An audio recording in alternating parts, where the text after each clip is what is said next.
गाजीपुर सांसद अफजाल अंसारी के विवादित बयान के बाद भले ही पुलिस ने एफआईआर दर्ज कर दिया हो, लेकिन राजनीतिक बयानबाजी थमने का नाम नहीं ले रहा। अफजाल अंसारी के बयान पर पलटवार करते हुए बसपा नेता डॉक्टर उमेश सिंह ने खुद विवादित बयान दे डाला।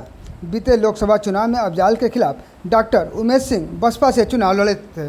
अफजाल अंसारी के गाजा और साधु संतों पर दिए गए बयान पर प्रतिक्रिया देते हुए उमेश सिंह ने कहा कि उन्होंने बहुत अनर्गल बयान दिया है। अभी वो देवालय और शिवालय में घूम रहे थे, इनको प्रतिबंधित कर देना चाहिए। ये सांप्रदायिक तनाव पैदा कर रहे हैं। उन्होंने कहा कि धार्मिक और सामाजिक प्रतिबंध के बावजूद 80% अल्पसंख्यक नशे में डूबे हुए हैं और तस्करी भी करते हैं। जो धर्म के दबाव में हैं वो नशीली दवाओं और सिरप के सहारे चल रहे हैं। शाम को 6 से 8 बजे के बीच अल्पसंख्यक समुदाय की महिलाएं और बच्चे दवा की दुकानों पर कतार में मिलेंगे।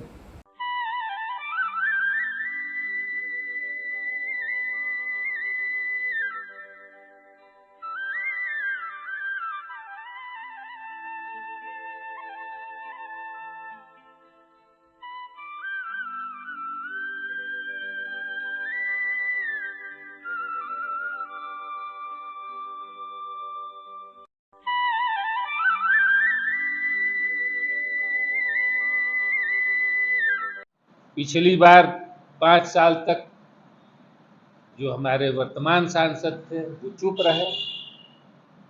इस बात की इस चुनाव में जोरदार चर्चा रही और इस बार मुखर हुए हैं तो फिर अपने वही पुराने अंदाज पे जाति और धार्मिक उन्माद को लेकर अभी उन्होंने बड़ा अनर्गल बयान दिया है।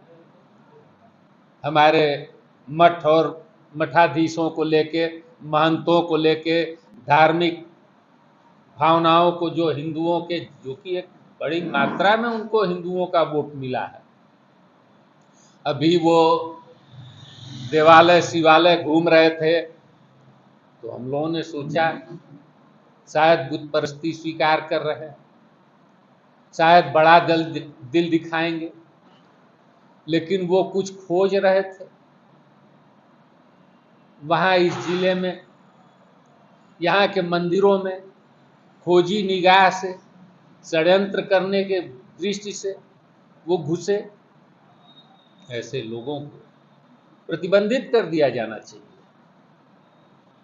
भाई, भारतीय संविधान किसी भी व्यक्ति को अपना धर्म, जिसमें वो पैदा हुआ उसी धर्म का है, वह धर्म मानने न मानने की तो आज़ादी है, लेकिन दूसरे धर्म की निंदा, दूसरे धर्म की आलोचना, ये सांप्रदायिकता है और संविधान में इसे स्पेशली रोका गया है। तो जो ये सांप्रदायिक तनाव पैदा कर रहे हैं सांसद महोदय, अगर ये सूफी संत बन गए, समाज सुधारक बन गए, तो अपने समुदाय में जरा देख लें। जहां धार्मिक प्रतिबंध होने के बावजूद, धार्मिक और सामाजिक दोनों तरह से प्रतिबंध होने के बावजूद 80% अल्पसंख्यक नशा में डूबे हुए हैं। कुछ दारू, शराब, सिगरेट ये सब चीजें पीते हैं, तस्करी भी करते हैं, और कुछ जो अभी धर्म के दबाव में हैं वो नशीली दवाओं और सिरप के सहारे चल रहे हैं। पूरे देश में आप उठा के देख लीजिए, शाम के 6 बजे से 8:30 बजे तक अल्पसंख्यक समुदाय की महिलाएं और बच्चे दवाओं की दुकान पे कतार में मिलेंगे। तुम क्यों प्रतिबंध लगाए हो? तुम भी फ्री कर दो। आपको जो सुधार करना है अपने धर्म में करिए। दूसरे के धार्मिक मामलों में हस्तक्षेप सांप्रदायिकता को बढ़ावा देना है, उन्माद फैलाना है, और इसी अतिवादी रुख के कारण हिंदुओं में भी बहुसंख्यक अतिवाद से लोग प्रेरित हो रहे हैं, और ये दोनों रास्ते ठीक नहीं है। तो तथागत बुद्ध के बताए रास्ते पे मध्यम मार्ग पकड़ के चलने पे ही भारतवर्ष की उन्नति संभव है।